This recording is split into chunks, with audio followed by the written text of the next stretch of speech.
Hello, everyone. Starting a little bit early by 2 minutes. Already ahead of the game. Just gonna see if anyone wants to come hang out while we're preparing. Hope everyone's doing well. Had a kind of a boring day today. Very exciting, but I made sure to put in the comments or the title of this my um annoyance of not being invited to the um, Star Wars Outlaws event, and in no way are we like we need to be there. Like it's okay. Like I know people that don't that frequent Noisy Pixel don't necessarily um play Ubisoft games too much, but it's the principle. It's the principle. Principle. Hey, Riley's saying, "Hi, go away, go away." He doesn't understand boundaries. He's a support dog, but I feel like I need to support him. He's not a support dog at all. I was just joking. Anyway, welcome. What is it? June 30th, 2024. What happened today? I wrote down some stuff. Oh, I didn't do this, but I was supposed to submit um uh oh no, that's for another thing. Sorry, got ahead of myself. I got an interview opportunity with some developers today that I'm very excited about. Um the interview likely will not be shared until like the end of next month, but yeah, sometimes you get like these opportunities kind of offered to you that it's like, "Oh shit, like this is access that I mean so many people want." And I try not to take it for granted because there's a difference, guys. There's like the content creator side where you have a lot of like speculation and like enthusiasm, and then you have the media journalism side, and they have like all the insider tips and shit like that. And I think Noisy Pixel's like in the middle. At least we kind of find ourselves landing in the middle. Um but you know what? It's like it's super cool to be recognized by these companies, and they're like, we see you covering our stuff. We know we could go to IGN, we know we can go to Game Informer, and they would probably pick this up. Um, but we're coming to you, and that makes me feel so validated. So we got an interview opportunity today, but I can't talk about it.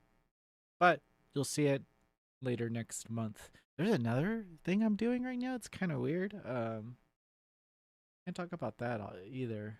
But yeah, cool stuff in the works. We're cooking. Um, I posted a review this morning for Conscript. Uh, I wasn't gonna write anything on this game. I was just play. I got the code and I was like, you know what? Like, what do I say? Like, the game came out, and what I hate doing, and it's not a big deal, but I don't like getting a game and then not putting the review out in embargo. So typically they'll send you an email and they're like, "Hey," like 2 weeks before launch, they're like, "Hey, we have review codes for this game." And I'll be like, "The the responsibility is now on the receiver." So when they email me and they're like, "Hey, we have a review code for this game," it's on me to respond to that. Now, sometimes I don't see it. Sometimes sometimes it's like my inbox is just insane. Um oh yeah, you know, I we're gonna get into the visual novel news. Sorry to sidetrack, but machines of for disgrace or machines for disgrace of our disgrace. Sorry, see, I know how to read. The commented on the crew me in the thumbnail, and yeah, I was pretty excited to talk about Data Live, but we'll talk about that in a little bit. But welcome to the stream. I'm talking about receiving review codes and how that all works, like behind the scenes. Um, so with Conscript, the game. So okay. They say don't judge a book by its cover, but I definitely judge indie games by their key art. I had there's too many. There's too many indie games to review and to dish with the other writers on staff, and like navigating indie games is very difficult. Because sometimes you'll spend like 20 hours with a game, and literally it's like three people, maybe zero, reviewed it on the Steam page, and then our review goes up, and no one looks at it because no one knows about the game. Now, the alternative of that enters my mind when stuff like that happens is that I want to be the outlet that gives those reviewers or gives those developers some type of validity. I think visual novels in particular, especially with Japanese developers, they never get their games on Metacritic. So I like doing visual novel reviews because we're the only typically the only visual novel review on Metacritic. Miami Sunrise is ours, a dangerous man. Oh, so yes, hi, Miami Sunrise. It's nice to see you. So with Conscript specifically, the key art looks dumb as hell, and I put it. Okay, it doesn't look dumb; it looks fine, but it just makes it look like a generic, like I don't know, like baby's first action war game. It just looks very generic, and I'm like, okay, guys, like, do I need this to review this college kid's uh game? And anyway, so Team 17 was publishing it. So they send out the launch um email. They're like, "Hey, Conscript," and I see the key art again, and I was like, "God, this looks ugly. I'm not even gonna. I can't even like cover this because it just the key art." So I don't know what the game was. And then someone on Twitter, I think, like had a video, and they're like, "This game came out, and I didn't even know about it," and it showed gameplay from the video or from the game, and I was like, "Whoa, this looks like freaking Metal Gear Solid." So I went back to the email that Team 17 sent, looked at the key art again, sighed, and then said, "Hey, can I get a review code?" But typically, if someone sends me a code 2 weeks early, I really need that. I really like push myself to get that out at embargo, and a lot of people on Noisy Pixel feel the same way. It's like our idea is that, well, this developer just spent like 4 years of their life developing this game. The least we can do is get a goddamn review out on time. So yeah, the Conscript review came out today, and the game launched last week.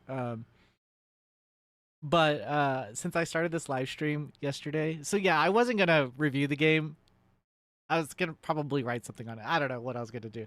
Anyway, I was playing it, but so once I did this live stream yesterday, I was like, well, I can't just have back-to-back live streams on our a little timeline video thing on Noisy Pixel's YouTube, so I have to put something out. So this morning I decided to spend some time and write that. Woke up at like 7 o'clock and did it all. But I'm glad I got it. I'm glad I got it out. It is a good game.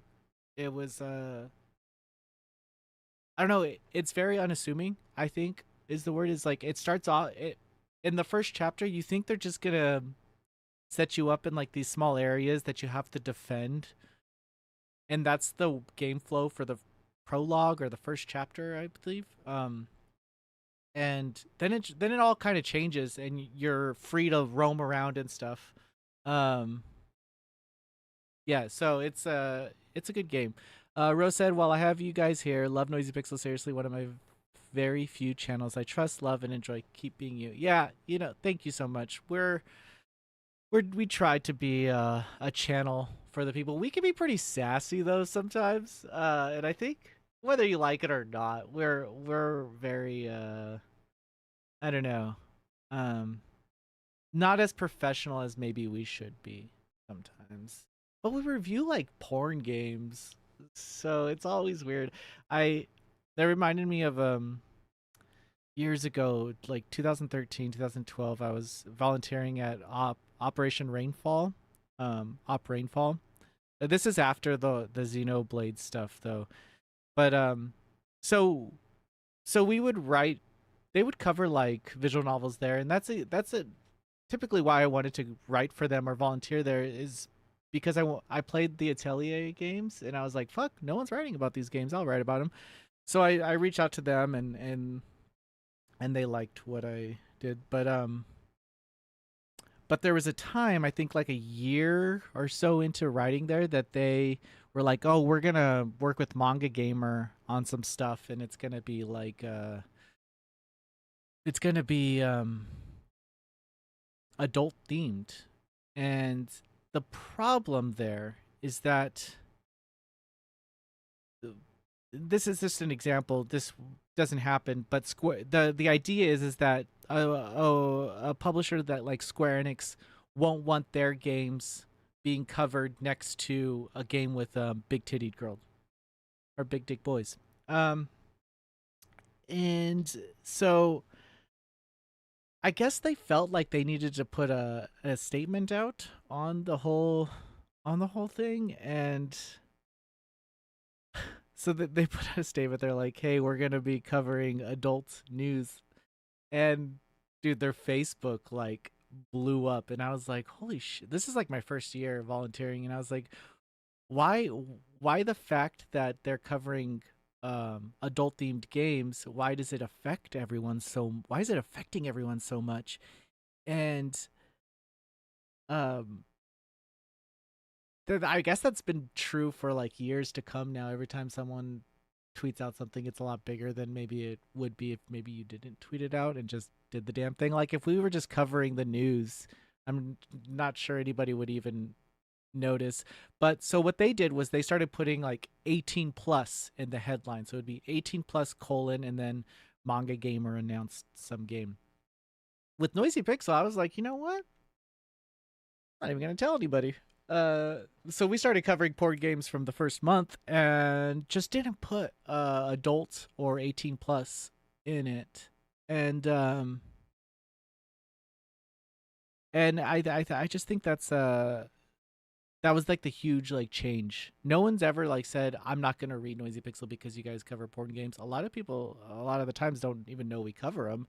Um, so I guess it's like I learned from that experience. It's like if I put out a statement that's like, "Hey everyone, Noisy Pixel is going to be covering porn games," even though we have for the past 6 years, I'm sure there's gonna be I'm sure there'll be somebody in the comments that will be like, "I'm not gonna read you guys anymore," not knowing that we've been doing it for 6 years. Um, but on that note, on that note, I will say that if you ever hear anybody any other outlets. I'm not going to name names here, but if you ever see any outlets that are complaining that they don't get codes based on what they cover, not true. Nintendo still works with us. Square Enix still works with us. Capcom, oh, they all. It's how you present yourself, and there are ways that you can present yourself and still be yourself. And I think Noisy Pixel is a huge testament to that. And on what with Rose point, like we are like that type of group where we yes we do go to these press events and we do kind of blur the lines between content creation and journalism. Um, but I do feel like we've established a I don't know kind of foundation for what video game coverage could or should be. Um, honestly, the only person here that works here that is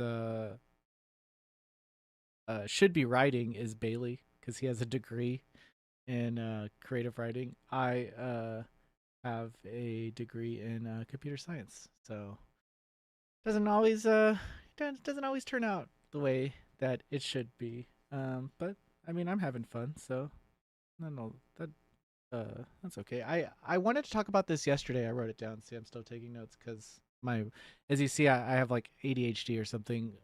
I can't stay on topic, but I'll get better. Just smoke some weed or something. Um, I want to talk about some manga that I'm reading. Um, that I haven't read yet, but I picked up. But I got this guy, Magica Record. Uh, this series, it's very sad. So I think I'm still on like volume 4. Um, but I on my bookcase, I need the numbers to increment up, so I do buy ahead.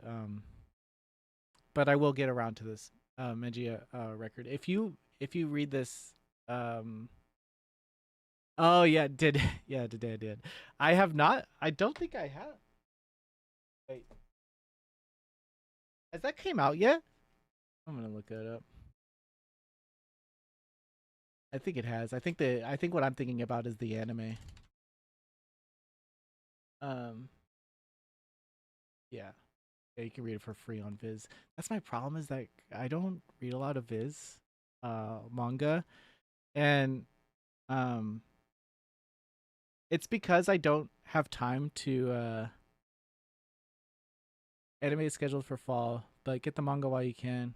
You'll definitely sell it once the anime airs. Yeah, yeah, that's how it goes. Please share and post uh anime faves. Um, I just watched something the other day. Oh, I logged out of my Crunchyroll and I don't feel like logging back in. But it's because I changed my password and I don't want to look for that either. Damn it! I logged out of everything. There's a there's a fucking anime that I watched the other day that was kind of binged. I forgot what it was though. Jujutsu Kaisen season 2. I've seen like 5 times now. I kind of just put it on the side. Very good. Manga's better. Okay, so haven't opened this, but Banished from the Heroes Party. This is the manga. I think there's a light novel. I don't read a lot of light novels, but I do like the manga. Um, so I am keeping up with this as quickly as I can. Um, 15 minutes before we really date. I have every volume of this, but I haven't actually read it. It just looks really cute, and I'll get around to it, guys. You know what it is? I need to go on a long vacation and then not have anything to do, like not have any games to review, and then I'll be able to read more manga. Um, but if you guys have been reading anything that I need to be reading, let me know. Um, I do read there's I guess there's just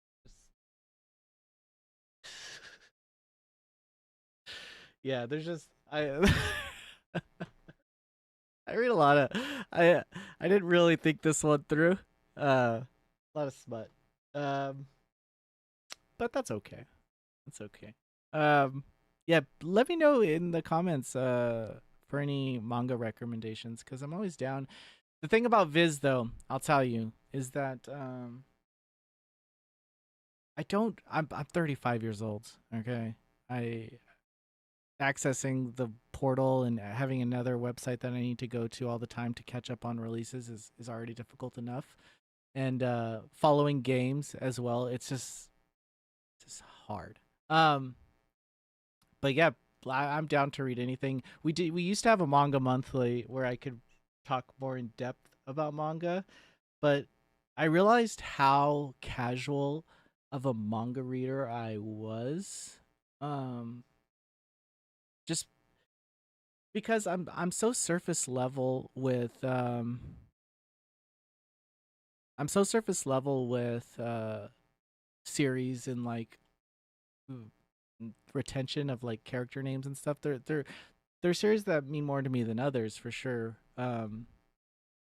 But so Amethyst, my favorite genre. Um, I like that glitch that's currently going on right now. I like glitch a lot. I like shy, so like superhero girls into um Oshino Koi, super good. Um I'm gonna look up C part. I'm gonna look up this one. Sekai no Kuni.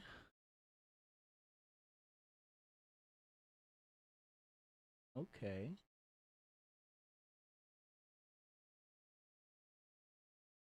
This come out. 2017. Kodansha. I like Kodansha. Maybe like, let me see. Let me check it. Ooh, you know what? I have seen this. Maybe I will. I'll check this one out. Thank you. Sign in. Check it out. Who published it? I know a lot of people don't care about publishers. Oh, it's a shonen. Wire jump. I'm just a weird about publishers. Osekai Nakuni. No Kuni. Yeah, it looks really cool. Who's the Haruko Ichikawa is the author.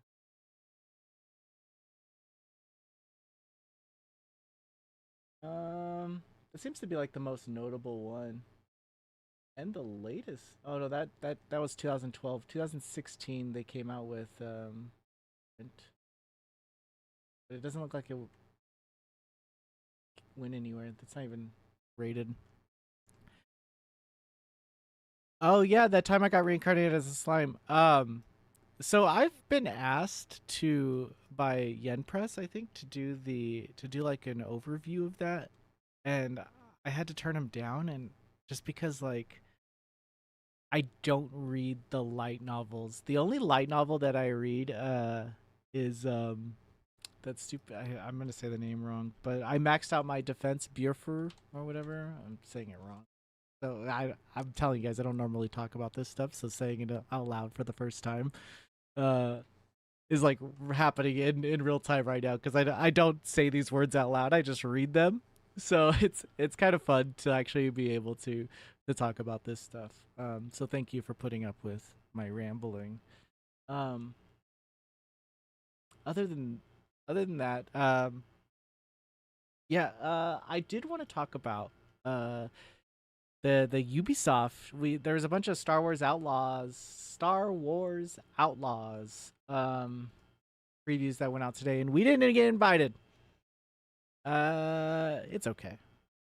Um, but I think the games. I think the game looks pretty good. No, it doesn't. It looks very. You know, Watch Dogs.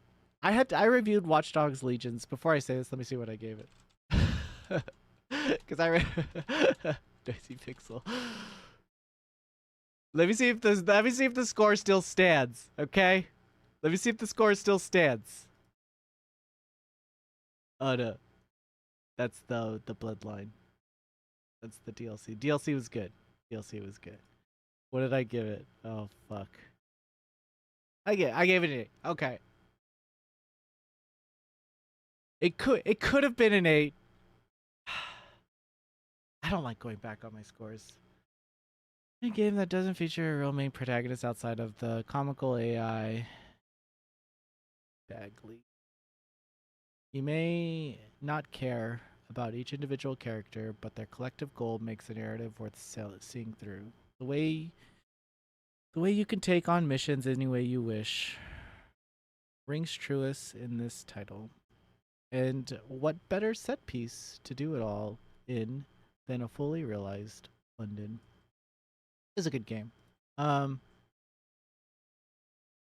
think it needed support. I think it was fun. It was fun. The Bloodlines thing was better, but that's because it connected with um Bloodlines.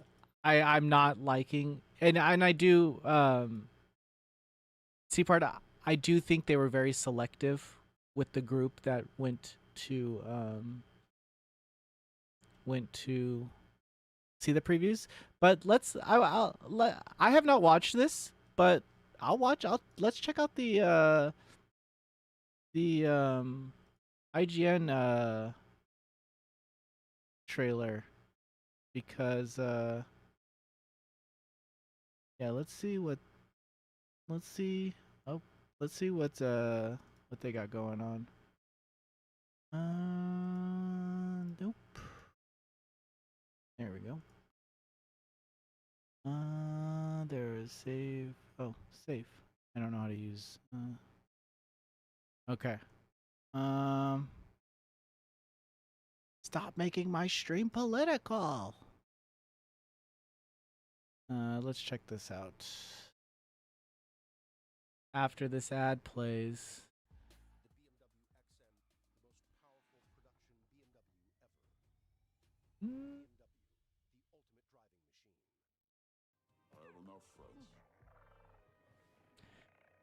I don't know. Let's turn this down. Sorry, Ryan. Your voice worse than mine. Yeah,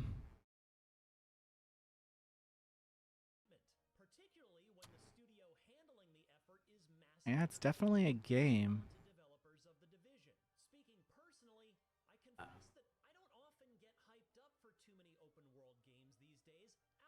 I need to start talking as slow as this in my videos.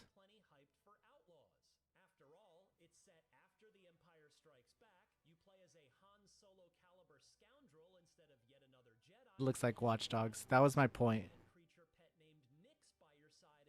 It looks like Star Wars Watch Dogs. It's like Ubisoft is really good at creating the bare minimum of what the casual gamer wants. It has everything that your grandma or your dad will know about what a video game is. There's like this big gorgeous graphic world.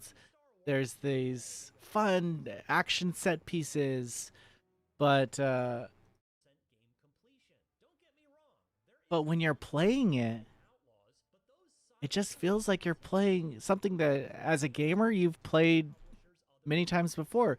Alternatively, now that I said that out loud, it could be just the fact that it's like maybe someone didn't play Watch Dogs and they'll play this, and maybe it'll lead them to playing Watch Dogs and finding a new genre that they're into. But I don't know.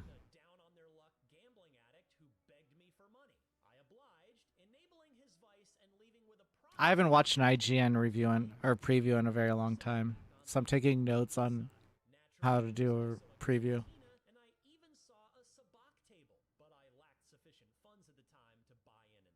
Star Wars is so nerdy. It sounds like half of the preview is just Ryan convincing people that he knows what sabacc is. I'm a Star Wars fan. Let me prove it to you by saying all these words. I don't give a fuck what sabacc is. I just want to play a good game. I don't want to do this. You know, Star Wars Jedi, Fallen Jedi, good game. Good game. Or Fallen Order, whatever the fuck the Cal. What's his name? Yeah, Cowboy. It just looks like Watch Dogs. Uh, oh, that's so terrible. How many times have you seen this? I've seen this. I've played this game before. That's what sucks. That's what sucks. I'd be remiss if I didn't add how the story of Star Wars Outlaws only supports and reinforces all of this. Kay is just out to make her way in an unforgiving galaxy, lying or double crossing as she needs That to. Han Solo reference is pretty on the mark. This character definitely has that Han Solo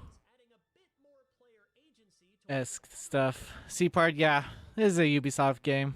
Will those choices affect how the plot ultimately plays Oh, out? yeah, you just sneaking behind. There is a laudable faction reputation Does that helmet have any type of intelligence in it? of the in-game syndicates likes you. Double cross the Huts and you'll harm your reputation with them, but increase your No, standing with Manda. Rogues and Dawn. Piss off a faction enough and they won't let you into their territory, meaning you'll have to sneak in and stay undetected if you want access. That's the thing. It's just gonna be fine. It's just there's no there's no wow factors in these games. Like, you know what? I think that's what I like so much about indie games. It's like looking at a pixelated scene and getting stoked on just the grass kind of moving in the wind. Like, kind of cool. But this, like, all the grass could be doing whatever, and I'm just totally writing it off. So it could just be a me thing. Maybe these games aren't for me, but they're for the general audience. I think, like anime, Ubisoft takes global gamers into consideration when developing games. They like anime games typically aren't good because anime watchers aren't necessarily gamers. So the license holders in Japan are just like, well, we don't want a really hard game for no one to play or our anime or manga readers to play. Um, so it's very like straightforward, simple. That's what has me a little iffy about that Bleach game, is that I did ask about. I do remember asking about that the challenge and if it's created for anime players, and I think he knew the answer that was expecting, so he kind of like delivered a general like we're it's an entry level fighter, but there's depth to the systems or something like that, you know, and it's a good answer. But I fear for that game because I put so much of myself into Jujutsu Kaisen, and that game was bad. Uh, so I guess they played this game for like 5 hours or something. I'm telling you guys, I would have fucking hated that. I some press events are so fucking long, and I don't have the stamina to play a game longer than maybe like 2 hours. And even in that 2 hours, I get bored and have to like walk around my house for a second and then come back to it. Like, I don't know. My brain is like constantly like moving, so I'm just I don't know. I don't know. I don't know about Ubisoft. I don't know about Star Wars Outlaws, but 5 hours for a preview event. Oh, all you're thinking about is food. All you're thinking about is like seeing if anyone's behind you watching you playing and like dozing off while you're playing it. Um, Very hectic. And they always have like snacks. Um, I think they took them to Disneyland. I'm not sure, but I saw some people, some journalist people, go to Disneyland. Let's go over the news. We're already here.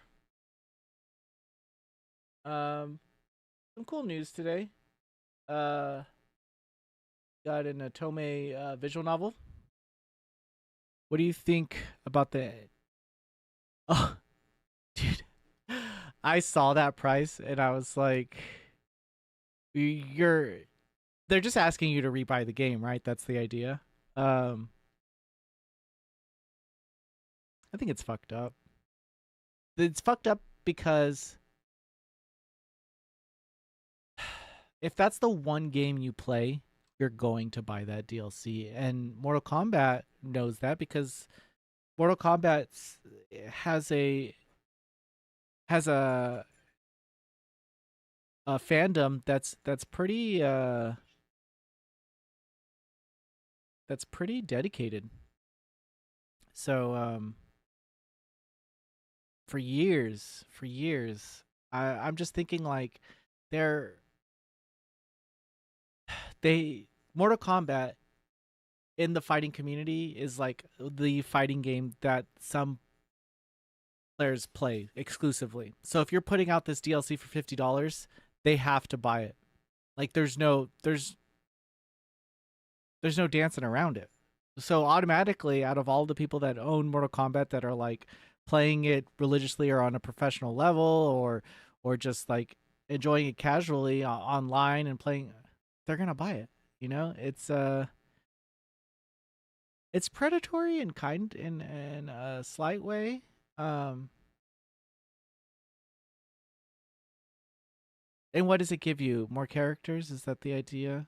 Um, yeah, I'm trying to think. I'm trying to. Brian, I love you. It's nice to see you. Thank you so much. Um, I still haven't played Anonymous Code. I'm sorry. It's sitting over there. It's sitting there. Um, um, I say that, but you know the last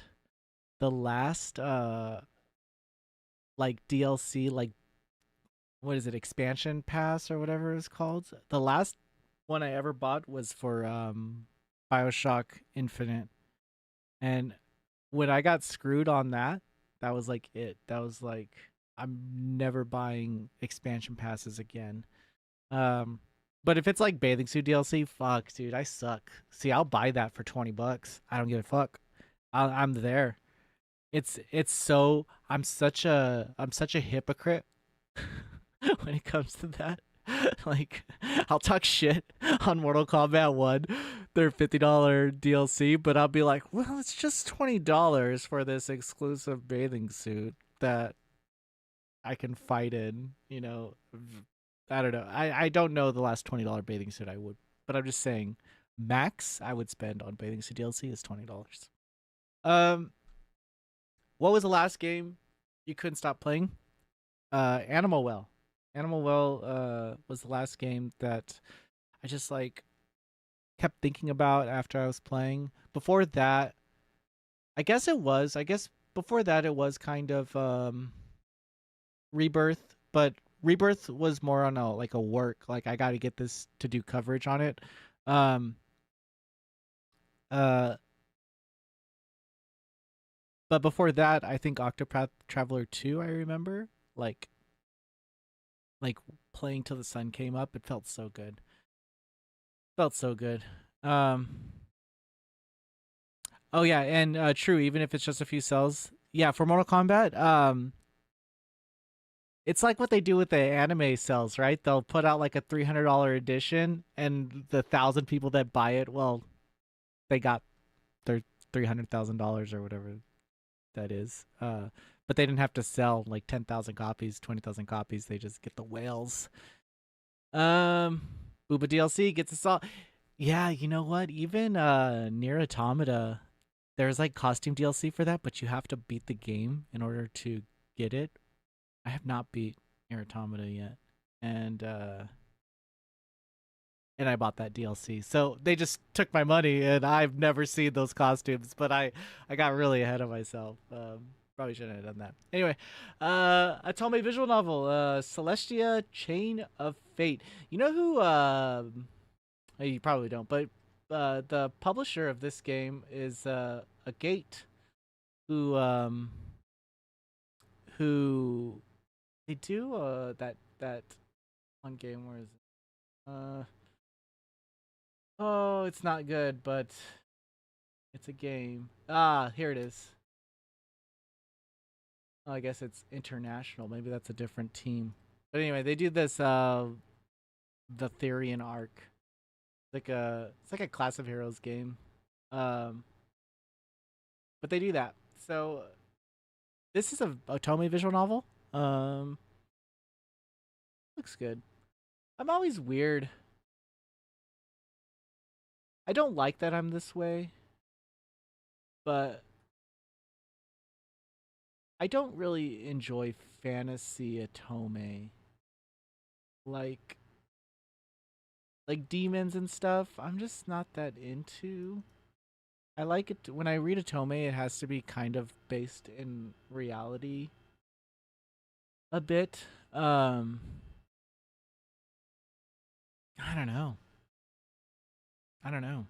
It's like another thing wrong about Otome, and I don't know if you guys play this, but a lot of the things those guys do, you shouldn't do in real life. Um, but for some reason, you'll talk to a girl that or guy that likes Otome, and they're just like all about it. But you know what? Like, I'll tell you, if that happened in real life, like, no way, no way could you chain up a girl and then keep her in your basement just to protect her from the world. Saying that out loud, though, it's like I see where they're coming from, because I mean the world is dangerous. What is a tome? It's a visual novel, mostly for girls. But basically, you play the lead protagonist, who's typically a girl, and you can romance you romance some cute boys. And in this game, I think there's a few.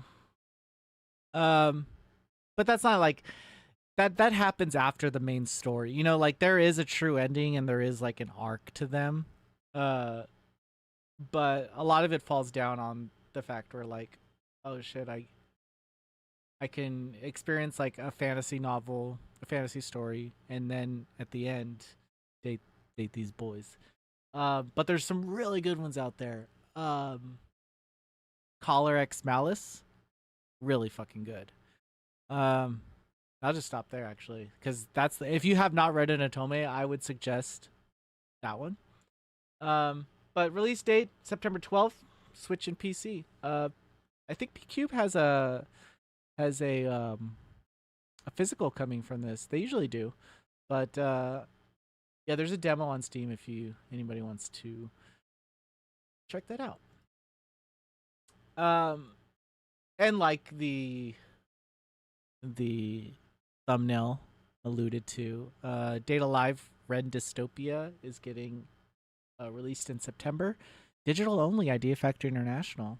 Hmm. Come on, Idea Factory International.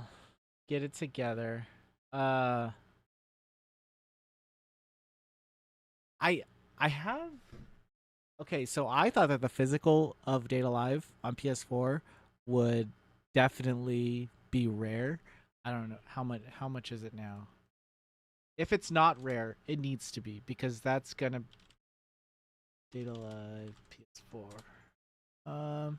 See, it's like $19, but you know that they did not make a lot of copies of this game. Like, you know that at some point, this Data Live Rio reincarnation is gonna be a lot of money, and that's my sports tips.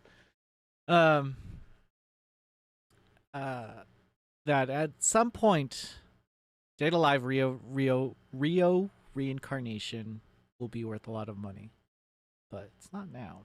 It's only $20. Um, to be fair, I don't play many visual novels. I like at least a bit of game. Yeah. I did not play. I did not play visual novels my entire life until Steins Gate. I think I played on the Vita, and then that's when it kind of opened up to me, and I thrusted myself into the world. It's I equate it to like reading a book at the end of the night when you're in bed. You kind of can get comfy and not have to worry about systems or like getting stuck in a puzzle. You know, it's just you're just reading, you're just experiencing something, and sometimes they resonate pretty well with me. Other times they don't, like most things. um, but yeah, there is some gameplay in the Data Live games where you kind of choose where to go during the day and what you want to, who you want to hang out with and stuff. So there is some gameplay, but yeah, it's all visual novel. Danganronpa is a great visual novel, I would say, but we can throw that in the adventure category as well. Um, but they did confirm that 2 audio dramas are going to be included, and a short novel with the digital deluxe. Get it or don't. I don't know. I don't know. It's a digital only release. It's kind of a bummer summer. Um, and then yeah, Natsu-Mon, 20th Century Summer Kid. Got a free demo on Switch, and we're gonna be playing it in a little bit. So soon we'll get to check this game out. Um, but I'll play the trailer here. Um, you know, it's made by Wadasan. Isn't he? Is it Harvest Moon? Our story season.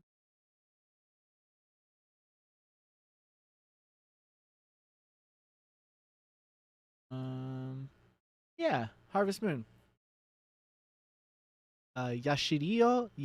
Yasuhiro Wada.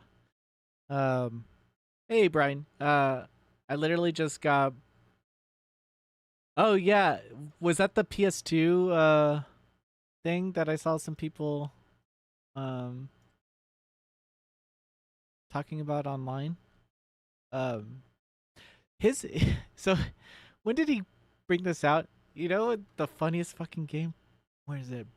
He he doesn't even talk about it in this. But didn't he fucking do Birthdays the Beginning? Wasn't that him? Birthday the Beginning. Yes. Yes, it was. Not in his for some reason it's not in his Wikipedia. Oh, fuck. Um yeah, Birthdays the Beginning. It's like a ecosystem type game. Very smart, but super weird. Super weird. NIS America must have had some fucking deep pockets back in 2017 to just yeah, birthdays is very very confusing. Uh I just want to be in the I just want to be in the fucking I know this did not come out in 2000. Did this come out in 2016? Uh I'm looking at the Steam. Oh, 2017. Um I don't know. I don't know what the fuck they were thinking. I remember going to the previews events for this and like trying to like understand what they were saying. I have an interview with Wadasan, I think on DualShockers about this game, and I had no idea what was going on. Um it's a game though. Toy Box Inc. though, they also do Tokyo Twilight Ghost Hunters, and if you've never played Tokyo Twilight Ghost Hunters, I think you should. It's actually a pretty good game that no one likes. So I might be the only person that likes it, but yeah, I think they do that other they do that World's End visual novel as well. Um how do you say a dev how how do you say a dev you don't like their game? Yeah, yeah. I so I'm trying to think of like a time where I kind of did that. Um it happens at PAX sometimes where I where like we'll be walking around and someone will like be like, "Oh, look at our game or whatever," and it's just not good. But I've never told somebody I do not like game. There's been some bad reviews. and the developers have reached out and like didn't like that we reviewed it poorly. Um, but I stand by our scores. So even if they're low, um, I do. But I'm trying to think if I've ever. I'll think about it.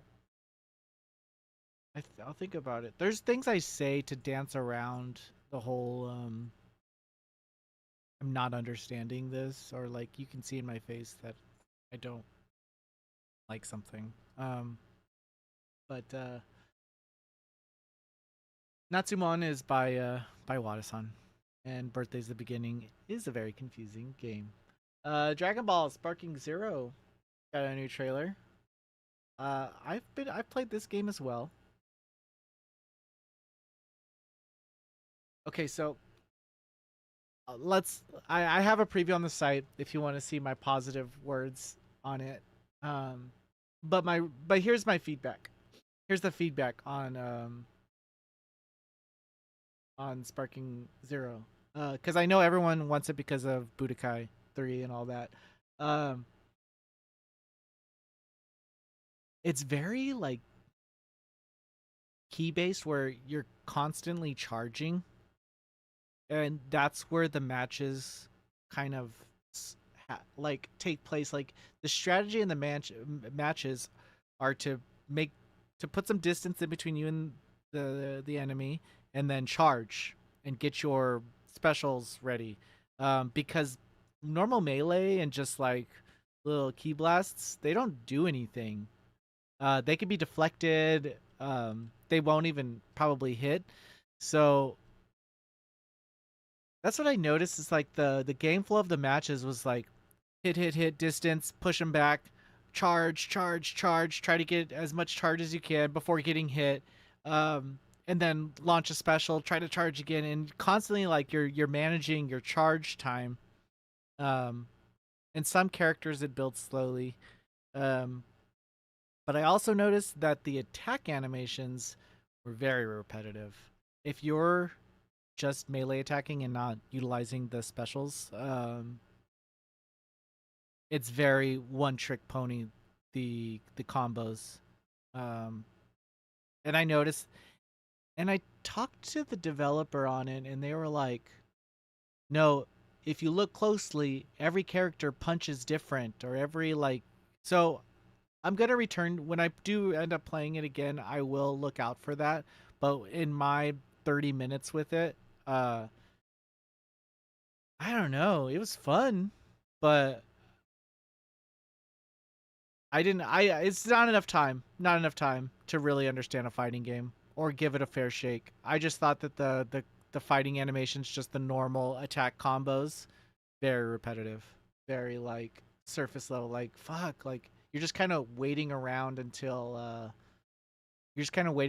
you have enough ki to launch a Kamehameha or whatever. The other cool part is that you can see in first person during the cutscenes. Kind of weird.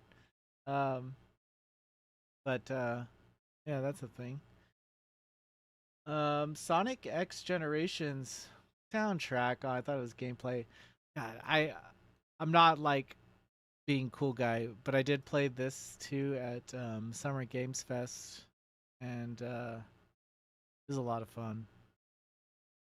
It was a lot of fun.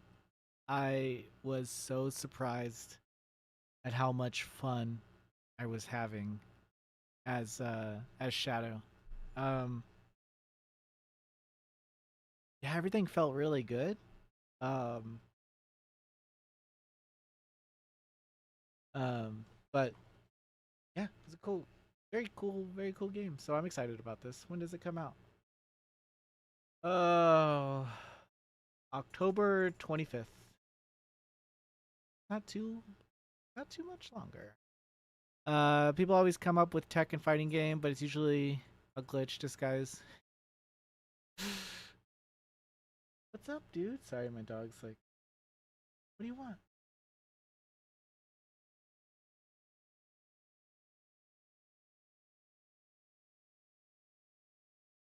I'm. He doesn't understand who I'm talking to. And see you later. Port dog. Visions of Mana. Um, got some news, I guess. Global. Oh, you know what? I had this up on Twitter, I think. I moved it clearly. By if Bailey covered. Anyway, yeah, I guess they're planting trees. They're planting 25,000 trees for Visions of Mana. It's cool, I guess. We played the demo yesterday, so be sure to check it out. Um and that's my conscript review. Everyone likes us for our Falcom stuff. You guys, I'm not the Falcom guy here, okay? Bailey will talk about Falcom all day long. It's exhausting for me. Um I love covering it. I think the games are all really nice and cool. But just anytime I say something about it, I feel like I just get bullied. Um yeah, it's one time at Anime Expo, I think this is before the pandemic. Um I was in line for a Falcom panel, and like the guys, so back then the VIP and the media or press people, they were in the same line. So I was hanging out with the VIPs, and I was just talking to them about Trails in general. And I was like, "Oh, what do you guys think about the game and stuff like that?" And they're like they quizzing me, like I was being quizzed. And I was like, "Oh, I don't know." And they like start laughing at me. They laughed me out of the fucking line, and I stand in the back. And from that point on, I was like, you know what? I'm gonna shut the fuck up when people talk about Trails to me, because I clearly don't know anything. Except Fee's my favorite. She's definitely best girl. Um, that's all. The rest is history, really. I started on PSP, but I think I'm on Cold Steel 4 now, 3 now, 3 or 4. I'll have to check. I haven't played Daybreak yet. Played any of those nerdy ass games. Um, Bailey's the only person in the world that covers a certain magical index, so if you like that series, you'll probably like Noisy Pixel. Um, what else do we got? This is a random top 10 when you reload the thing. So if you guys are on the website ever and it's like, why does that change? Well, it's different every time. But we need to make more top 10s. I know. It's it's annoying. Top 10s are traffic, and it kind of sucks that you have to do them because so boring, but so much traffic. Bo Path of the Till Lotus got an update today. This game is really cool. Um, what did we give it? Where's our review at? Bailey's didn't link the review. Oh, he did. Um, yeah, this game is really cool. Hey, so we didn't put that in. We didn't put those chapters in. Um, and YouTube must have did it. Top Den Bikini. Okay, okay. So Top Den Bikini DLC. Yes. The thing is, I have made a list. Somewhere I made one. I think it's probably on in our Discord Legacy chat. But I remember, like, I don't want to forget any. I don't want to. I don't want to skip any, and I don't want to forget like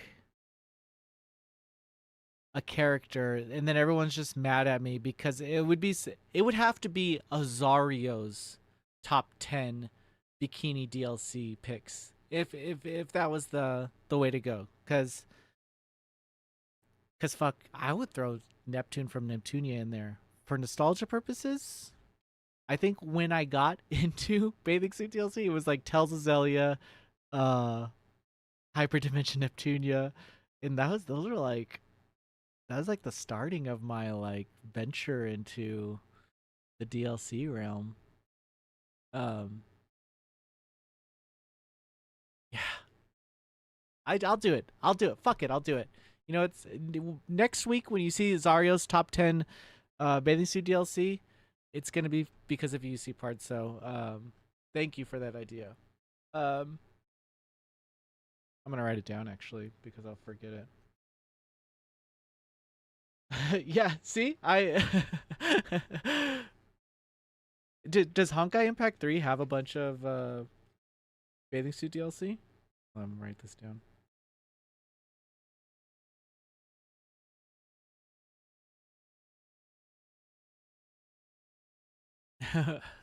Pens and needles, huh? Any games you wish you had physical? Little Goody Two Shoes is a pretty good case. I would like that another Square game, that Supernatural case. What is it? I can't think of the name right now. Uh, Pen Paranorma something. Um, Damn it! Now it's gonna give. I don't know. I'm like googling a bunch of random words. Unless anybody knows which game I'm talking about. Um, Paranorma site. See the seven mysteries. Yeah. Hanjo. Thank you, Bailey. Thank you, Bailey. Um, yeah, I would like a physical release of Paranorma site. Um, that game is fucking good. That game is really fucking good. Um, yeah, if you haven't played it, play it. But I would like that. Another game. Did that stupid what's that one saying it's stupid, it's not stupid. It's with like the lesbian shooters. Fuck. 1 second.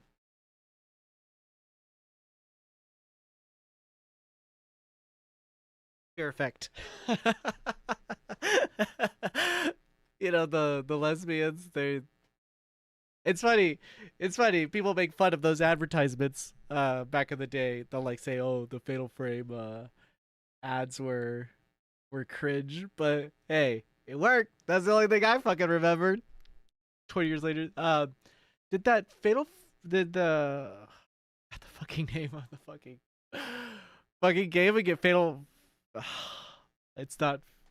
I'm fucking freaking out. Fear Effect. Fear Effect. Did Fear Effect ever? The Fear Effect 3. Did that ever get a physical release? 3.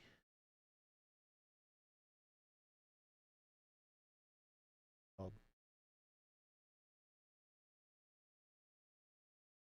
limited run.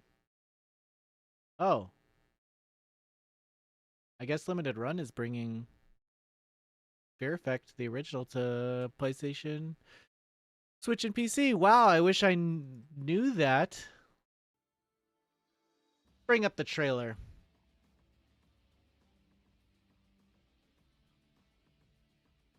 Um, there's a third game in this though. The third a third entry from the guys who made Sedna or something like that. Perfect. Sedna, yeah, yeah. I don't think it ever got a physical. No, it didn't. Yeah, these are just cool. Well done. Limited run. Although that was only a month ago. Okay, you have time. Um, I guess I wish Fear Effect Sedna got a physical release. That would have been cool. They're supposed to be any new JRPG release in August. Yeah, Visions of Mana, doesn't that come out in August? Um Fear Effect. There was supposed to be a remastered that the developers of Sedna were working on, and they clearly stopped that. So yeah. August games. I'm looking. I'm. Oh, you know what? Cat Quest 3 comes out. Is that considered? No, it's not considered RPG. Sorry. Um. Yeah, I think your best bet is Visions of Mana. Um. Cricket, Jay's Really Peculiar Game, which stands for Cricket JRPG, coming out. But it's made by a Western indie developer, but they um they do have like it's like inspired by Earthbound and all that. That Wukong, that monkey game, monkey black monkey black myth Wukong. Um it's getting a lot of shit on Twitter, but let's play the trailer for you guys. Getting shit on um Twitter, but like I said, Ubisoft has a bunch of crap about their inner workings. Um, the drama is about like the developer. Like behind the scenes, I guess they were like covering up. Okay, this is what I don't understand, guys. Is like the actual like companies, they there's stuff that they can get away with that oftentimes we can't. Like I can't walk into a room and just like discuss how a company operates behind the scene, or once like interview like Bobby, reach out to Bobby Kotick and like be like, what the fuck, dude, like what, talk about all this money stuff. We can't do that, but IGN and Game Informer can. um which I find funny that a lot of their writers are pressing this developer in particular on. I guess a few years ago there was like a sexual harassment case that came in to their development studio, and some how it brushed under the rug sounds shitty, okay? But how many proven cases have we covered that's happened at Ubisoft, and yet they're playing Star Wars Outlaws and giving it fucking raving reviews, but they go to this Black Myth game, Chinese developer, and just like the one thing they ask is, can you comment on this sexual um, abuse scandal? I haven't I don't remember reading into it, but that's like the bullet points. It just sounds like a weird hyperbole. Like if you're gonna go in, go in. You know, like if this is the direction your editorial is gonna take, like take that direction and own it. Don't pick and choose for coverage purposes. Um, yeah, yeah. So I think the game looks fine. There's a lot of hype around it. But I don't know. I think if you're gonna form an editorial about around the studio's past or like drama within the studio, you gotta do it. You gotta blanket it. You can't you can't give you can't give Star Wars Outlaws a raving review, but then give Black Myth bad coverage because they're not there. There's like these claims that aren't. I don't know if they're proven or not. I guess that's what media is trying to ask for, but we can probably confirm that Ubisoft is there's some shit going on there. But like, where do we stop caring, or where do we continue to care? You know, like I don't like to draw those lines. I don't like to put those blocks on myself. But I don't know. This game looks good. Anyway, it comes out this month, August 25th. What else do we got? That Tales from Toyotoki comes out. It's like an adventure game. Pretty excited about that one. And yeah, Visions of Mana. Uh, Gundam Breaker 4 comes out at the end of the month. That's not necessarily a JRPG, but back to news. Bo, yes, got an update. Our topic recently. No, Diamond got into some stuff like that. I love him, but I just can't condone his nonsense. That also I think sucks. Is like I've been stopping blindly thinking people are good people based on my interactions with them, um, because and you know what, I tell myself that, but I'm still like blindly thinking people are good all the time. It's just like I'll like have a conversation with someone, I'm like, oh yeah, this person is like really cool, really, and they're always like, oh, you don't know, you don't know, and I'm like, ah, fuck, like, so one, I just fucking said X person's really cool and nice to me, and then now they're thinking I'm friends with them, and now I'm like, it's so I'm stopping saying anyone's cool, stopping just, and I do it a lot of the time just because I'm trying to be nice, and like we're all in this industry and it's a lot smaller than you think. So it's always like, oh yeah, I really like working with X person. It's fun. Oh, you don't know what they did? Oh, they're annoying, man. They do this, this, and this. Um, yeah, Joey, I totally agree. I totally agree. I will say there's people in this industry that don't like talking to me because I'm very vocal about things like I think things turned for me specifically when I made a comment about last year Game Informer. Maybe it was this year. I think maybe it was this year. But Game Informer came out with like something like they were doing like their subscription where if you subscribe for 2 years, their writers get the lump of that money. And I tweeted out like, hey, like clearly this business model isn't working, but we have all of these other colleagues in the journalism industry that are posting GoFundMe's for their cars breaking down that they can't fix because they don't get paid enough.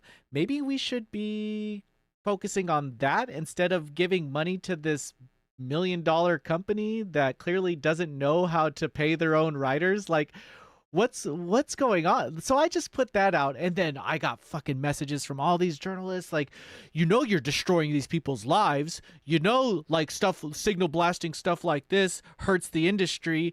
No, dude, like I just gave $30 to a friend that needed to pay for hospital bills. I don't need to give Game Informer $20 so that they can decide if they want to pay their writers a living wage. Like that's like, allow me to spend money the way I want to, but fuck, I got and after that, I'll tell you guys, for some reason after that, a lot of like freelancers and a lot of like media people don't really interact with me too much or don't tell me things too much. I have my friends or whatever, but definitely that kind of rub people the wrong way. Um yeah. I I understood their argument, but I don't think anyone was trying to understand my argument, which was that's a company that makes a ton of money. Like, if you want to donate to somebody, there's plenty of people that we can give money to. Plenty of plenty of creators out there that work their ass off. Um not to put down like what the writers at Game Informer do and the freelancers, they these freelancers, they wake up at 6 a.m., they go onto Slack and they just start pitching ideas, pitching headlines and trying to grab news. They work so freaking hard to make their $50 to $100 a day. Um, but that doesn't even always happen because they don't get all their things approved, their pieces approved. It sucks. It's a shitty industry. it all comes down to guides too, because they'll pay a shit ton of for guides. These IGN and everything. If you guys knew how to play a game, pitch to IGN and tell them that you'll write guides for them. But they'll pay you like flat rate, like probably like $300 to do a guide for them. But they'll make so much more money off of it. They'll make so much more money off of your guides than that $300 that they paid you, especially if it's like Elden Ring or something. Those guides do so much money. Um, yeah, I think writers and gamers just need to know their worth. Like you could start your own website and just put ads on it, and then just put your guides there, and you'll be making plenty of money. You'll start something. Um, so I suggest, like, if someone's like 20, 21, like thinking they have to go through this IGN stuff. No, you don't. You don't. You could do a lot of it on your own. Um, it takes a lot of sacrifices, but I don't think this idea that you need connections and community um, rivals like hard work. Um, it comes down to like there's like streamers and stuff that have videos where they tell you how to be a better streamer, but like they're why would they put stuff out that's like um ruining their chances of getting more traffic? So same with like journalists and stuff. No one wants to know like how easy it is to start this, and they want you to make you think that like, oh, there's a ton of there's only one route now. There's routes. There's routes to take. Don't listen to the haters or the people. I don't know. If you know how to write, I don't know how to write, so that's saying even loosely. You could put some content out there and create your own community. Like you don't need to rely on the IGN community to get you where you need to go, or you don't need to rely on like these kind of funny forums. You don't need those people. Like if you have a dream, you could probably do it yourself. um Again, it'll take sacrifices, but Mark put out a moving on. Mark put out a hardware review.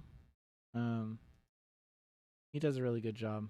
They're really fun to watch, so even if you don't like hardware, you can watch these.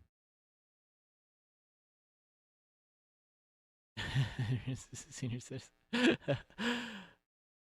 I haven't been to IGN in a while. What is IGN.com? What is IGN.com today's showing? Futurama. Oh, I hate this. I don't like this. Website's weird. I think it's me.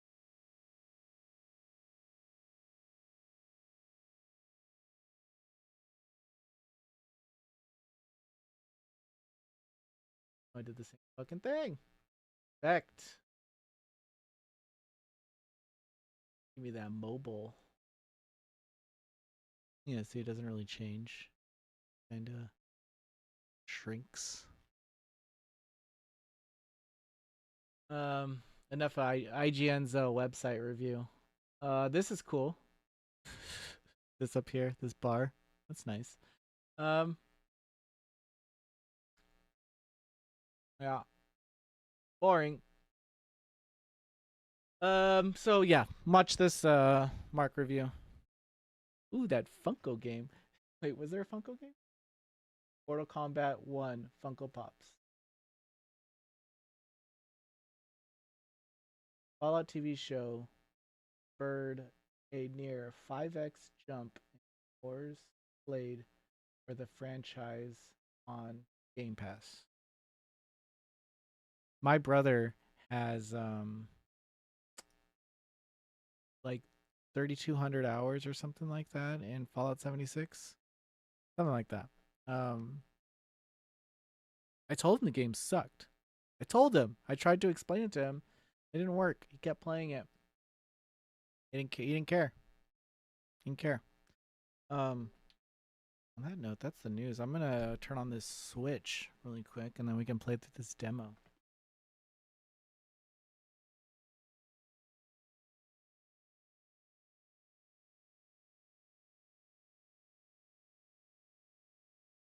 Oh, let's see if this works.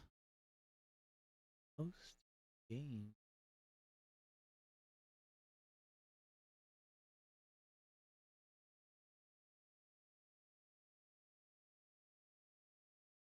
Just have to do this. All right, guys. I'm new to all this.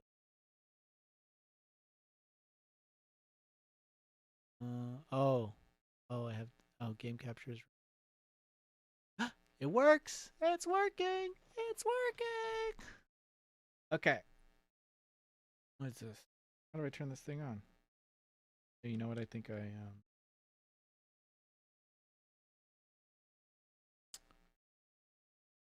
plugged it into my computer, and I think I desynced it. Get in.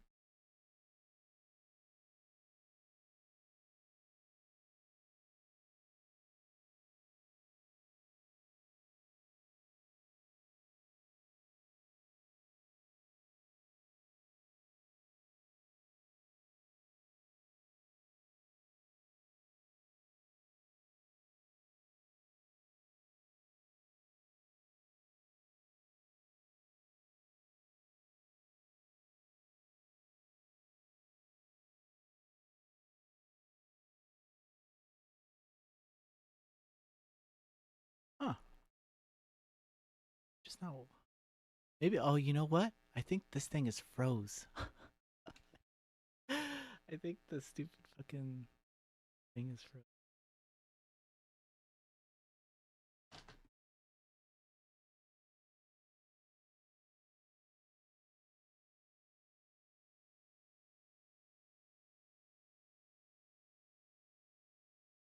Okay.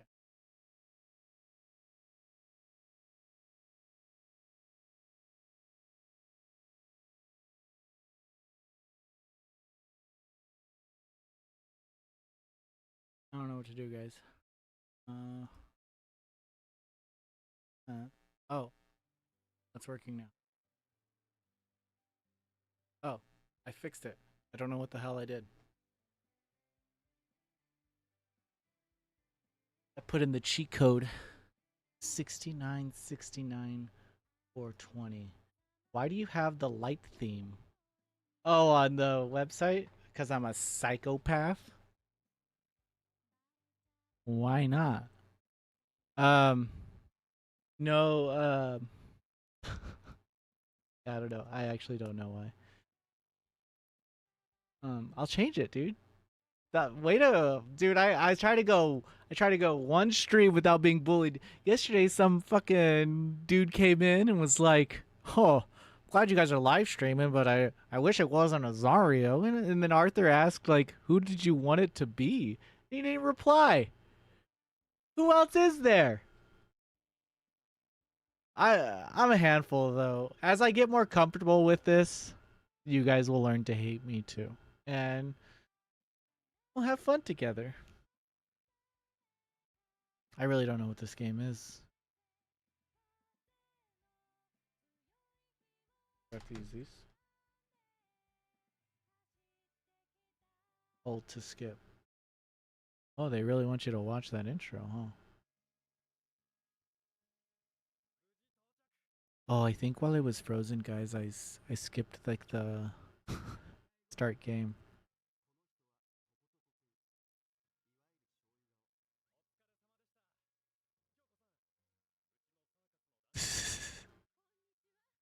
Yeah, old noisy pixel definitely had light theme. Uh, huge. The reason why is I designed the first website theme around old DualShockers because I loved the way that DualShockers had nothing on the webs. Like when you read an article, you just read the article. Like there was no like flare on the side. There was no like weird navigation bits or anything. It was just such a straightforward, like clean, simple layout. And I try to replicate that on the first design, and it was very light. I and then one night I was working on it like 3 a.m. And this is like 2 or 3 years later, but I was working at like 3 a.m. Sorry. Hey Satoru, how far up the tent do you want to climb? Do you think you can? I don't know. Um, it was getting really annoying. I was working on something, and then the light theme was getting really annoying. So I designed a night mode or whatever, and then since then we've always had it.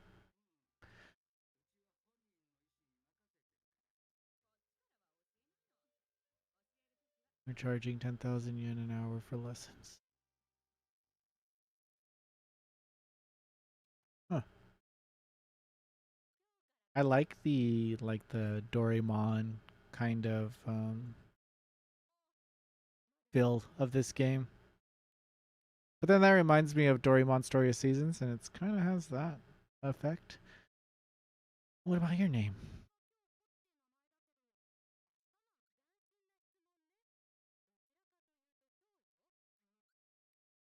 Anybody watching the Olympics?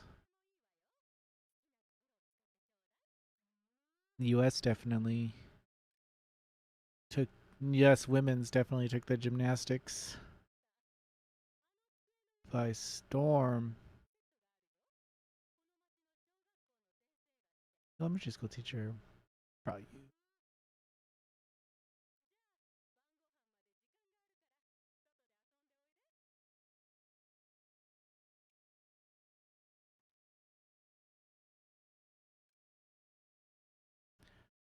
Open picture diary. Oh, I like his little shadow. Very cool menu. I like that. Oh, and they show you what you write if you jam pack it. Oh, this is nice.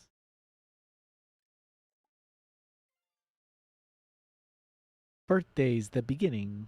Two. Oh shit, where's Y at?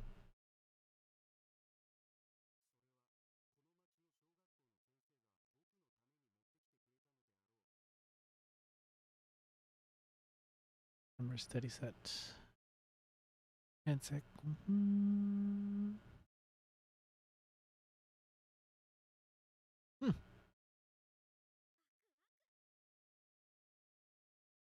You didn't bring up the To Heart remake. Oh, you didn't. Oh, that was like the first stupid fucking article. Sorry, you're right. Bailey, explain to me the To Heart remake. Is this based on that not the I know what Two Heart is. It's not the Dungeon Travelers, is it?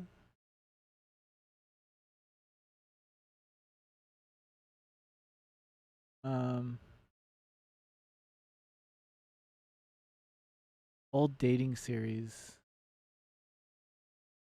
Two Heart. Two Heart is a Japanese adult visual novel developed by Leaf and released on May 23rd, 1997. It was later ported to PlayStation and given voice acting. A second PC version titled Two Heart.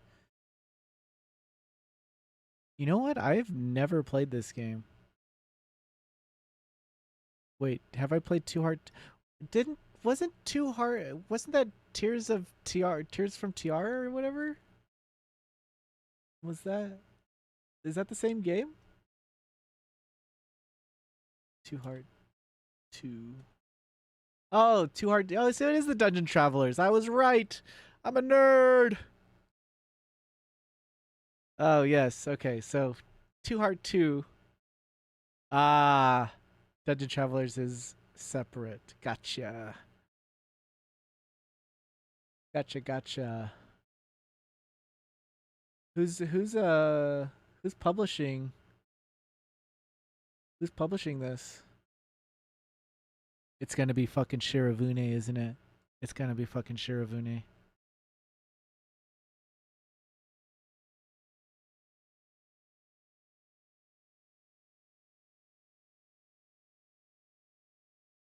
They didn't show anything. I keep uh I keep ducking like that because I think I was playing another game where I had to A is duck. So that's why I'm pressing that.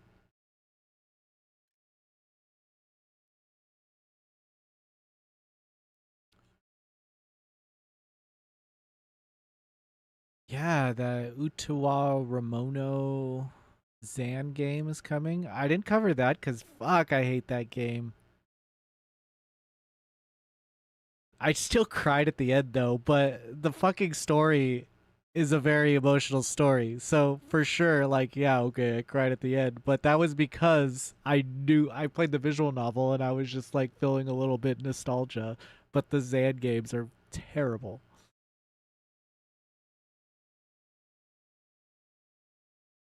Um,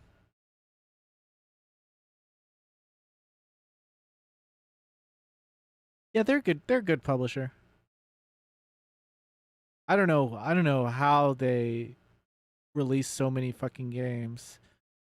I I spoke with Manga Gamer at Anime Expo, and I really wanted to know like why a lot of like we used to hear about manga gamer titles like every month, and now like it's like once every 5 6 months.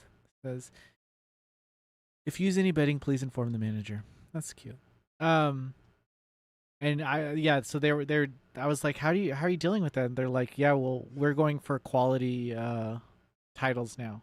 So that's why they have that Ryukinshi game um that was just announced. I forgot the name of it. It's old though. Um, but Shirabuni is just fucking taking him.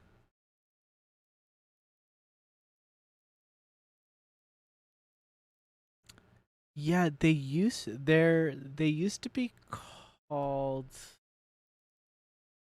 something else.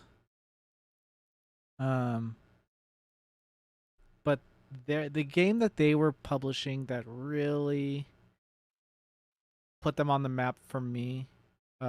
Hold on, I'm gonna still explore this house. I don't feel like I explored it enough. Um, God, I keep pressing that again button. Um, that dragon game, the girl and the dragon or whatever.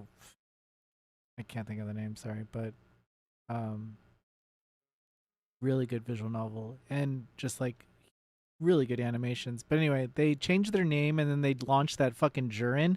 But oh, that's what happened. So it was explained to me and reminded to me because this is true. But they're owned by DMM Games, so that company already has so many connections with Japanese developers that it's tough for Manga Gamer to even compete. They're like the Valve of Japan over there for like the online storefronts. So so yeah, DMM Games owns Shirafune, and that's why you have so many releases from them. Echo and Yan is also a good company, very good publisher.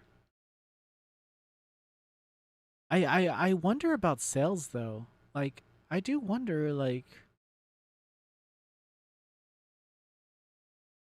um wait, let's see. What's the can't we check like Steam charts or some shit like that? Like how much these at least on PC. Charts. Very curious.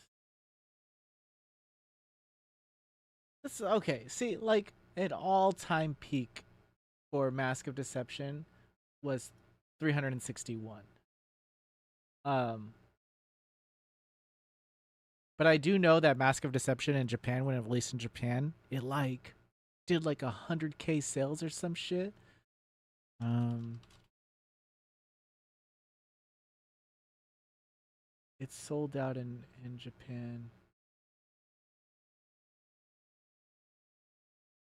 Yeah, yeah, I think. Oh! The game sold over 130,000 copies within its first day in Japan. So Mask of Truth, pretty cool. Pretty cool.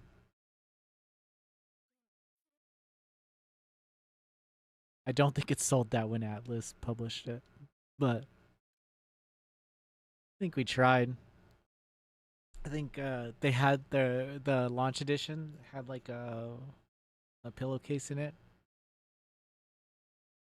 They gotta fucking catch fish.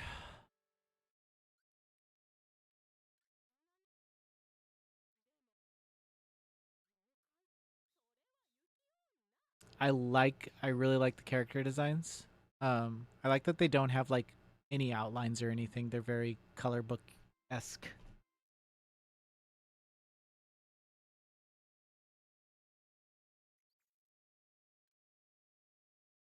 What's after hours about?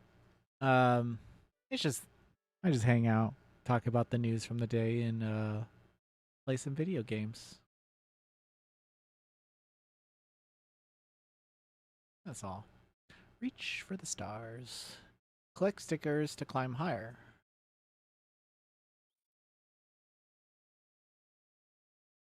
I like static cameras.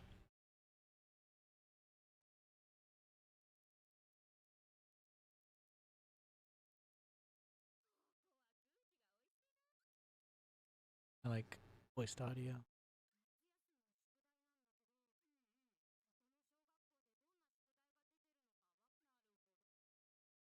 Sure, you can handle it. For now, start a summer research project and write in your picture diary.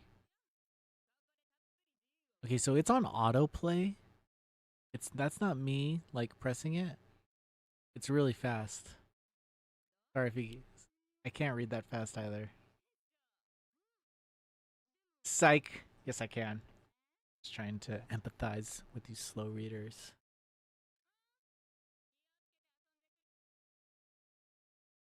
Climb a wall. Okay. Oh shit. This is Breath of the Wild.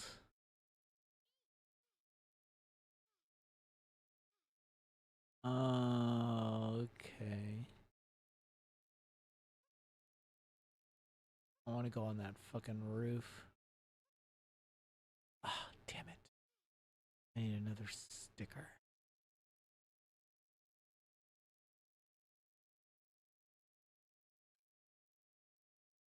Catching bugs.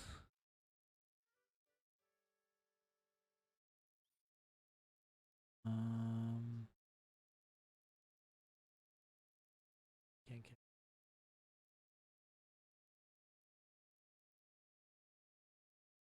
I need to equip something.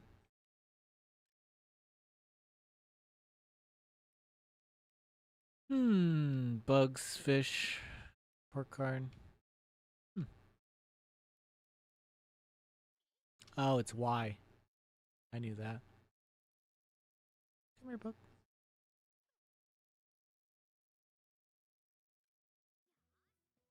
Aw, cute.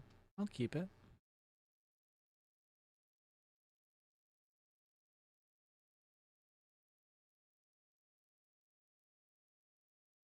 Butterfly.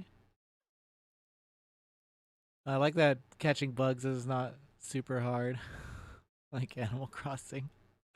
Aw, that's cool. Draw a little picture.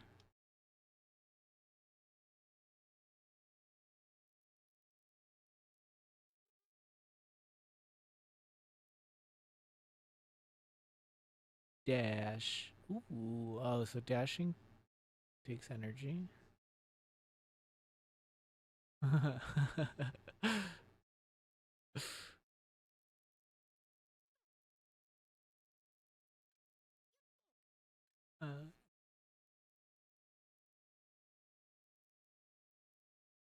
where am I supposed to go? I'm gonna go to this flag.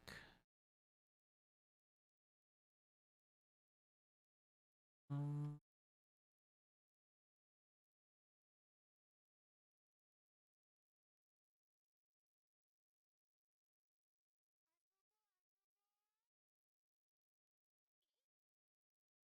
There's a lot of bugs. They were like catch bugs, but there's so many.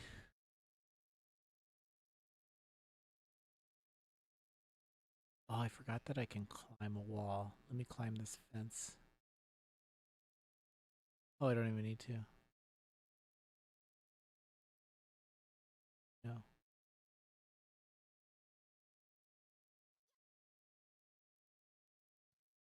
Oh shit.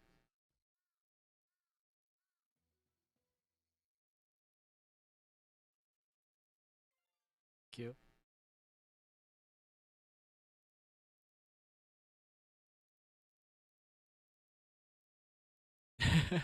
Why? Because I'm too good at it?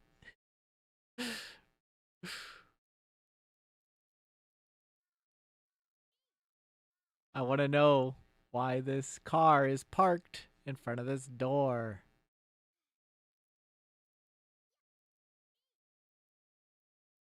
You guys, I can't get up there. What is that place?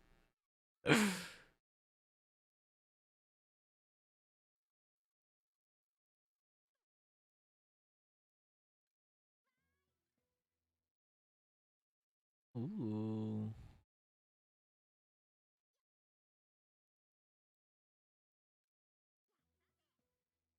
There's so many bugs, guys.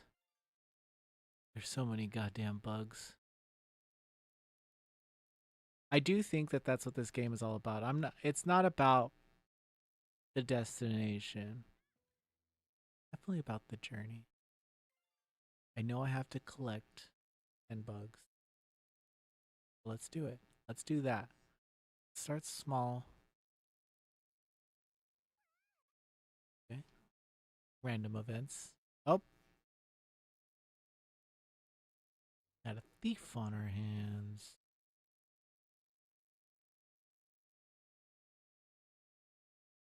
Shit.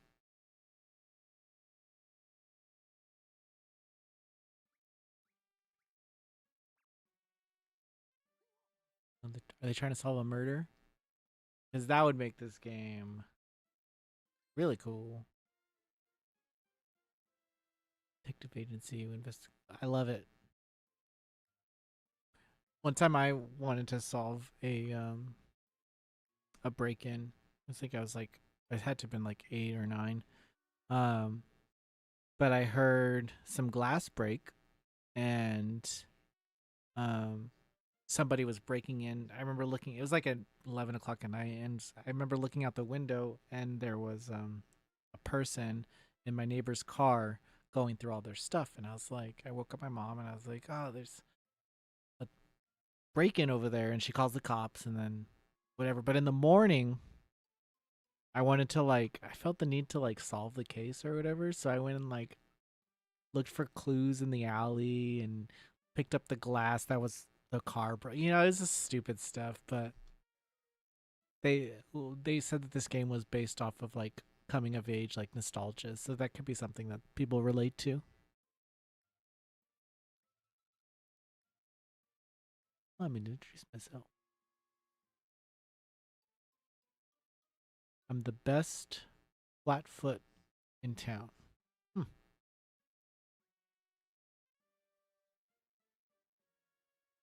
Everyone gave a description of themselves, and this girl just says that she lives near Mountain Creek. No one asked you where you live.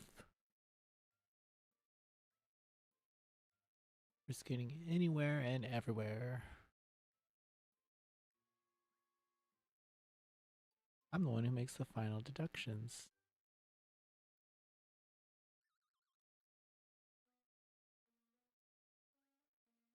Hmm. You want the fight?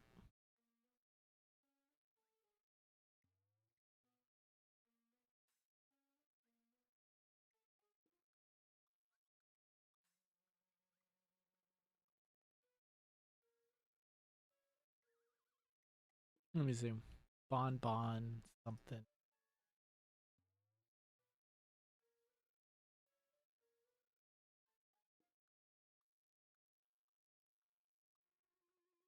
Chico Bon.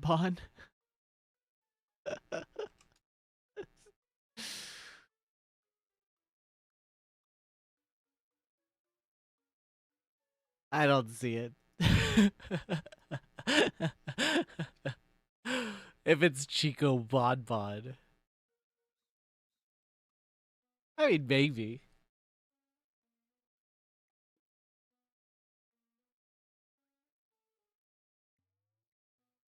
But I don't think it shows about time travel. This shows about a monkey with a tool belt. It was EP Bon. I know. Oh, okay. Yes. Because Bon Bon, I don't know. I was about to question your judgments.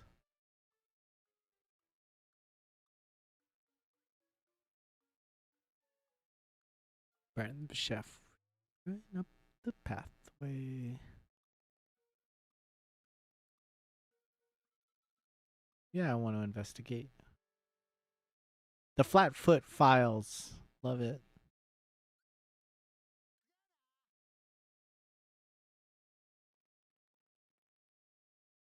Oh, they're in my party now.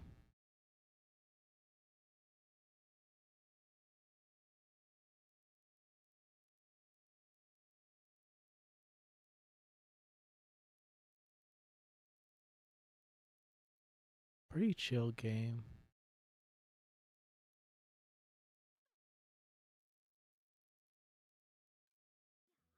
Definitely one that you probably want to sit with and kind of run at your own pace type of thing. I don't know how the time is passing or how that affects my actions.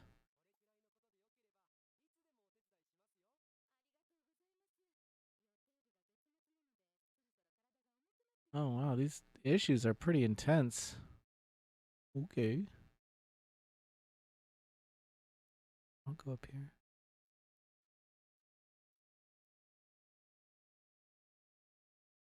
Look at that's where I'm supposed to be. L, L and B. Can I jump? Ooh. All right, guys. End it all.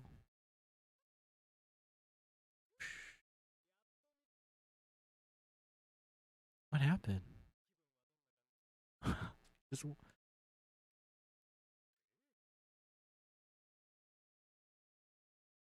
up. Oh, so time is constantly passing. Okay. I was going. I tried. I don't think you can.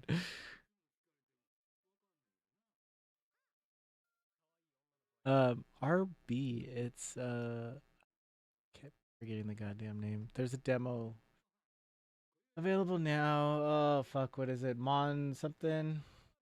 Natsu-Mon 20th Century Summer Kid. There's a Switch demo available now. It's coming out on Steam though as well on August 6th. Not too much longer. Yeah, Bailey, you can review this game if you want.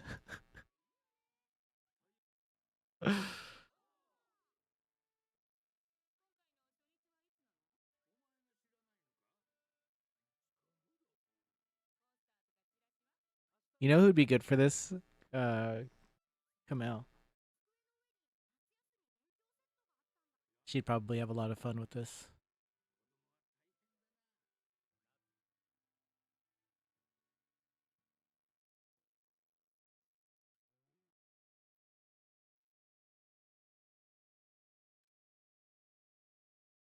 Yeah, Ivan near our Kamel for sure.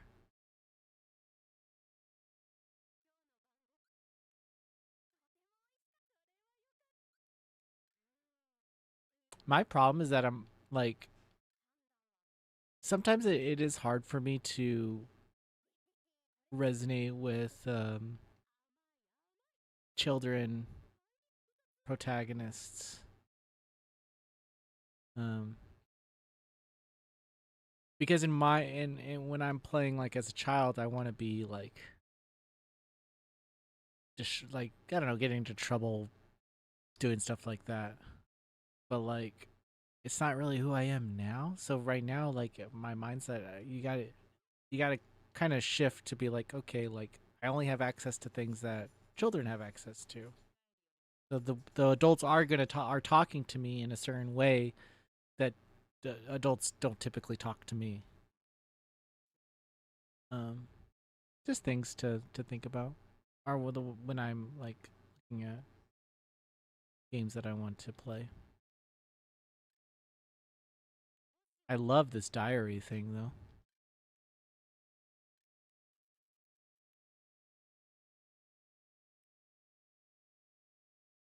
but nothing's written on it. I found the summer study set. I like this a lot. I also found some friends.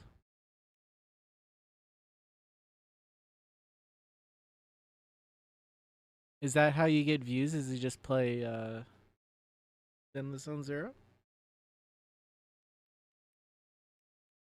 I'm not good at those games. It's too much reading.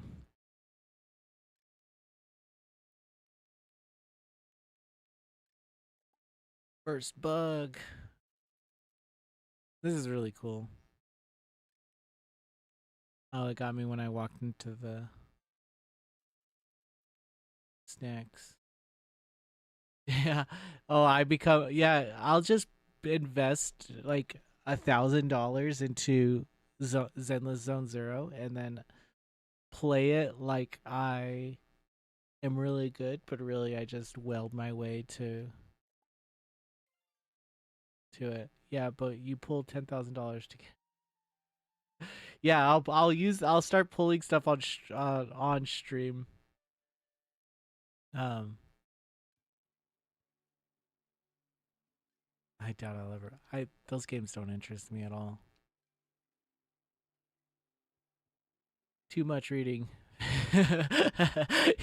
No, it's not that kind of reading though. It's like visual novels. The text in visual novels always usually are supposed to progress a plot line.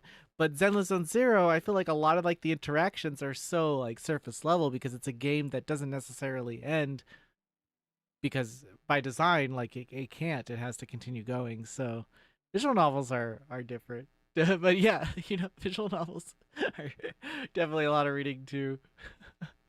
Also, like Sword and Fairy 7, if you're trying to read a whole like Bible of words. Guys, that will end the stream there today. But yeah, this game, there's a demo on Switch now.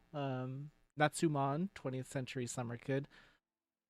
It's funny because I know the developer Wada-san more than I can pronounce the name of the game, but Wada. This is from the Harvest Moon creator, Yoshiro Wada, and yeah, I think he owns the development studio too, Toybox. Um, but yeah. All right, guys. Thank you so much for hanging out. Cpard, really nice talking to you. If I do that top 10 list, it's because of you. Bailey, thanks for hanging out too. And tomorrow I'll be back at 5 p.m. PT with more hangout stuff, and then maybe spend $1,000 on Zenless Zone Zero. We'll see. Um, thank you all so much for hanging out. It definitely means the world to me. So I really appreciate it, and that's why I kind of want to do this more often. And yeah, thank you. Bye.